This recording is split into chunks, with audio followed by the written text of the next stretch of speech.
everybody? It is a gorgeous day today. A little chilly, but gorgeous. Just starting my day. Finally gone out of state to New Jersey. Gonna pick up some eggs and head on that away. You know, I keep talking about losing weight, and it's really cold outside. So could I just go outside and stand out there for a while and, you know, shrink a little bit? Isn't that, you know, that's what cold does, right? Why can't that do the same thing to fat people? Why can't I just stand outside in a really cold day and just shrink? It works for my testicles. Why not my body? Just a little food for thought for the day.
Peterbilt, that stands out.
Disinfect our truck so we can keep driving through this gravel parking lot, you see.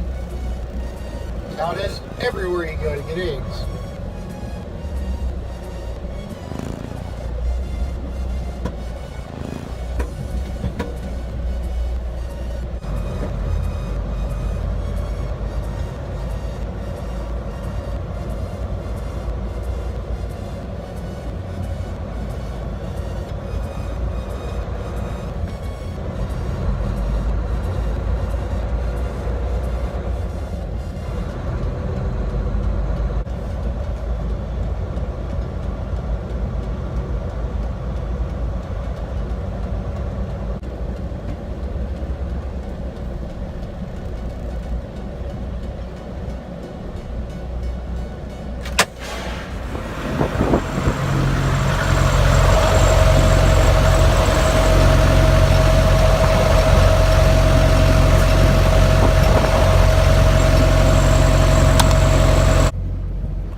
credit where credit is due.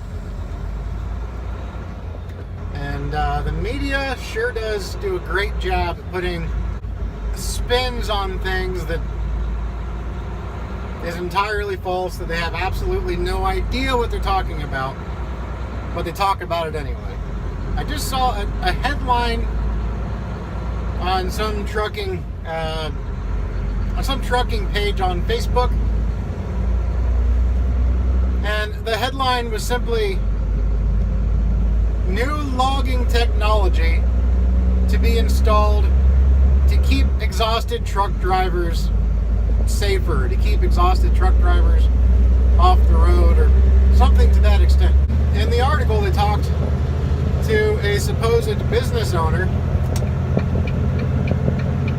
who made the transition 6 years ago to put all his drivers on electronic logs, and he said that it keeps him safer, it keeps his drivers safer, it keeps everybody, he said it keeps the truckers around the world safer. The truckers around the world, let's all be in this utopia of safety and common sense, and just be like, yeah, this is fantastic technology. I love when a computer can tell me when I'm tired and when I'm not tired. That's such a wonderful utopia that this guy's living in. Anyways, the news channel is some Fox News channel, some local channel, that took this story and just ran with it. And, talking about how in a couple weeks it's going to be mandated in most trucks. I don't know how many times I have to say this, and I think this is an area where the majority of truck drivers can be in agreement on, is that electronic logs do not make us safer. They don't make the people around us safer. They make, if anything else, they make it more dangerous, because now the drivers are forced to perform a certain task in a certain amount of time, whether they're tired or not. The logs are telling us now, with the electronic logs, they're telling us now when we can drive and when we have to pull over, and there's no way to pause it. If there was a way to pause it, that'd be great. Then that way you could pause your 14 or pause your 11 and take a nap if you need to. Because truck driving is not like any other job. You don't have any idea when you might have to drive.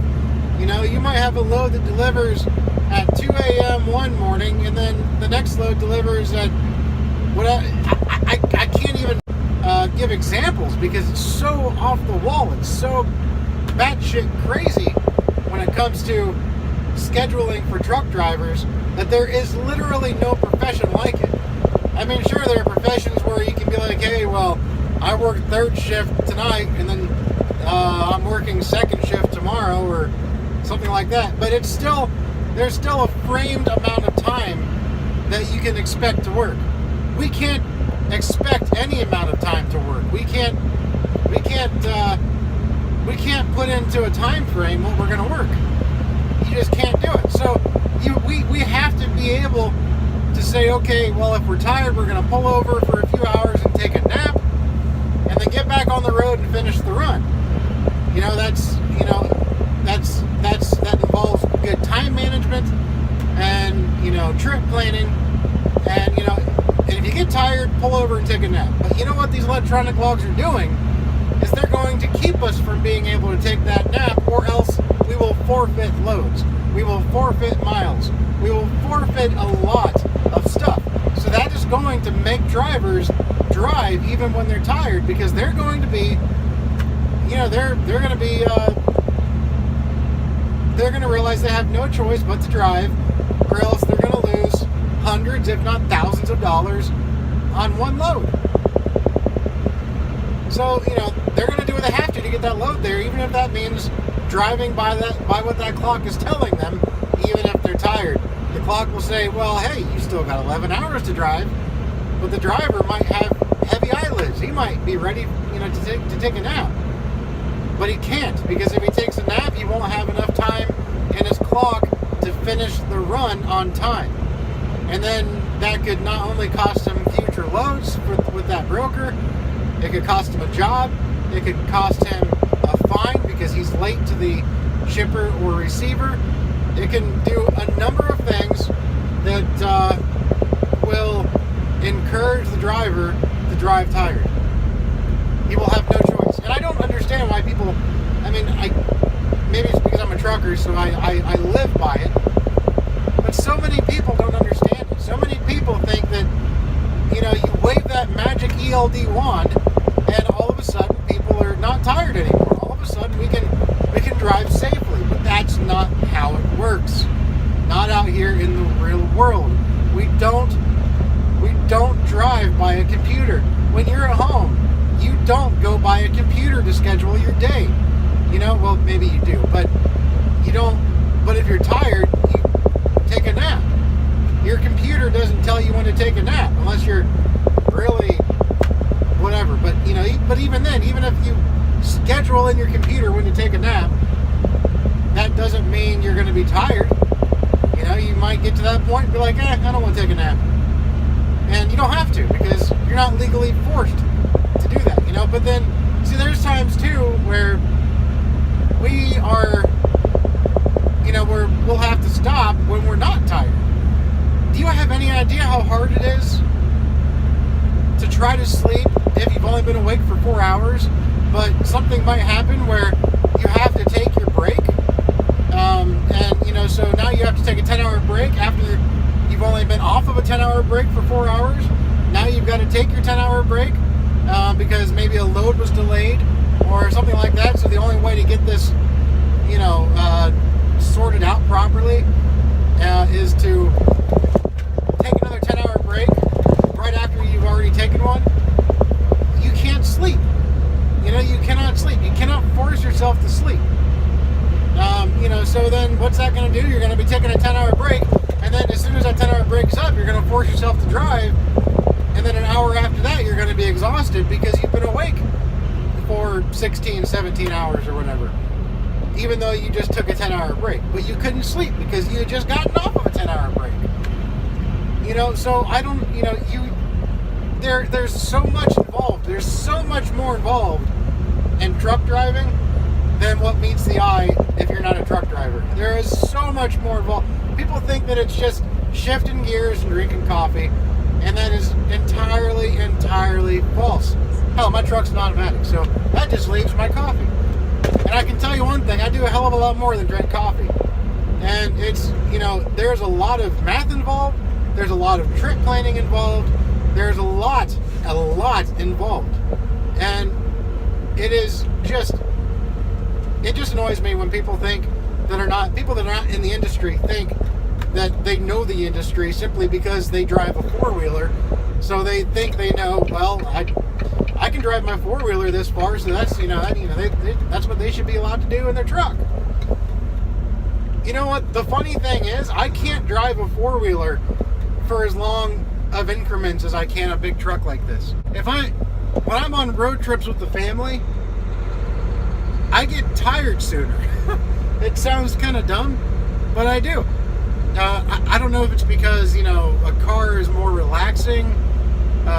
You're not quite as stressed. You don't have to trip plan for every fuel stop, because you can pull into any parking lot in a car. So the stress is almost non-existent compared to a truck driver. And I know there's going to be four-wheelers out there, people driving cars thinking, well, it's stressful driving a car too, and sure. But when you're a truck driver and you have that comparison to make, the stress level driving a truck versus the stress level driving a car, it's much less in a car because you have far less responsibilities and you pose a far lesser threat driving your car than you do driving an 18-wheeler. I actually, not to mention too, a car is smoother, it's quieter. See, I'm yelling right now so that my microphone on my phone can pick. I don't have to yell when I record myself driving my Expedition, driving our minivan. I do have to yell at my Jeep, but that's because it's a soft top and it's old, and that's just the way it is. But it is far less stressful in a car and far more relaxing. And when you're so relaxed, it's easier to become a little fatigued, maybe a little sooner. You'd think it'd be the other way around. You would think the stress would cause you to be more fatigued in a big truck. But in a big truck, you've got the noise, you've got the CB, you've got you've got the sound of the engine. You've got quite a bit of things to help keep you awake. You know, you're constantly fighting crosswinds. Like right now, there's a bad crosswind. You're constantly fighting a crosswind to keep your truck in the lane because, you know, one strong gust can push you onto the shoulder, so you got to be prepared for it. Whereas in a car, yeah, the wind has an effect, but not nearly to the same degree. So, I mean, so in other words, they don't understand what it's like to drive. They don't understand. So it comes from a state of pure ignorance with them, and that's not meant to be. I'm not trying to sound condescending, and it's just the way it is. You don't understand. But yet these people are trying to make the laws. These are the people trying to tell us what to do in our trucks and how to make money. And it's the only way to make the money is going to be to drive tired with the ELDs. And, you know, and I've been a strong advocate also to point out that I don't believe that technically the ELDs are the problem. They don't help the problem, but all they do is, you know, is make sure that you follow the rules, right? So all they're doing is making sure you follow the rules that are set by the government. And those rules, the hours of service, I think, are what need changed. If the hours of service were to change and the e-logs followed those new hours of service, e-logs wouldn't be a problem. Because it's simply a device to keep track of your driving time. That's all it is. And it's telling you what to do as far as what's already in the books. It's not creating new laws. The ELD is not creating new laws. It's enforcing the laws already in the books. So we need to change those laws, and we need to, point out that the hours of service are the issue. You know, like I said at the beginning of this little spiel, if we could pause the clock, that'd be fantastic. That would help us, take a nap if we needed to, and then resume our time. But right now, if we stop to take a nap, say we take a 2-hour, 3-hour nap, well, that just took 3 hours out of our day. 3 hours of potential income. And, in 3 hours, you can drive 180 to 200 miles. So, think about that for a second, especially if you're an owner-operator and you're getting paid, $3 a mile to run this load. Well, 200 miles times 3, you got $600 you just lost. That's $600 of potential income. But if you can pause the clock, then you don't lose the income. As long as you trip plan sufficiently enough that you aren't late to the receiver. That's just my thought. I just can't stand, of course the media, and this is, with the four-wheelers, they all hear. They read articles by mainstream media or by local news, with headlines like, new logging devices going to make exhausted truck drivers safer. They don't understand it. They read the headline like, oh, yeah, that's a good idea. Yeah, I don't see a problem with that. I think the truck driver should be safer because I want to be safer. So, I want to be on the road with my family and know that I don't have a tired truck driver passing me. I don't want that to happen. I don't want to be on the road with a tired driver that's behind the wheel of an 80,000-pound truck. So, yeah, that's a good idea. That's a great idea. But they don't understand it. It is not, it is, I don't even want to say it's not cut and dry because it is so far from cut and dry that it deserves an entirely different phrase. It's just, it's apples and oranges. I don't know. It's not the same thing.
to Elizabeth, New Jersey. I'm here in a door, and I'm gonna go to bed.